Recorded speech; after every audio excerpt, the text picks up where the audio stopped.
Welcome guys! Just me! Hello mga guys! Good day! Welcome sa aking channel, Just me. Tayo po ay mag-unboxing ng Pandoro. Yan, Pandoro, ito po ay lumalabas dito sa Italia kada sasapit ang Pasko.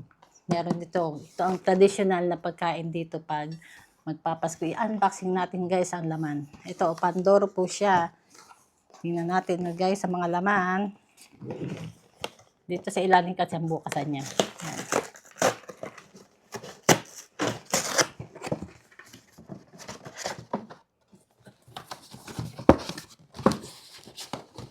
Ito ganito para maganda.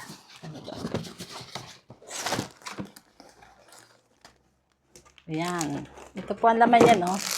Bali ito po ay isang tinapay na malambot. Ang pagkatinapay po niya ay para siyang cake. Tingnan natin ang loob, guys. Kasi meron pong palaman sa loob. Maraming klase po. Meron siyang classic. Yung classic po, Pandoro na plain bread lang siya. Ang iba naman may mga chocolate, meron siyang cream, at meron din yan. So, dito, pistachio ang aking binili. Ano ito, guys, oh. Ito ang itsura niya, oh. Malambot po to. Tapos may kasama po itong powdered sugar. Ating gagayapin. Tingnan natin guys ang loob. Kasi kada taon to meron dito sa Italia. Traditional na po ito ngayon dito pagka sasapit ang Pasko.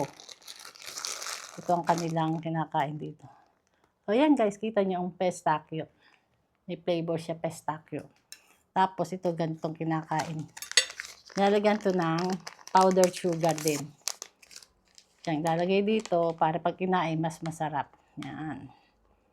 Ang tinapay po niya para siyang cake. Parang mamon sa atin. Yan. Ito guys. Ang ating napakasarap na Pandoro na may pistachio. Gayatin natin at ating titikman. Maraming klase po ito. Iba-ibang mga product ng ganito. May mga mandorli naman sa ibabaw. Ito. Yan. Sarap to guys. Malambot. Mga guys, isingat ko lang sa inyo ang traditional ditong kinakain na pagpasko ng mga Pandoro. Ganito po siya, malalagyan. Marami pong klase dito. Ayan, mga guys, mga viewers, please and like and share na rin po sa aking channel, Just Me. Bye! Thank you for watching.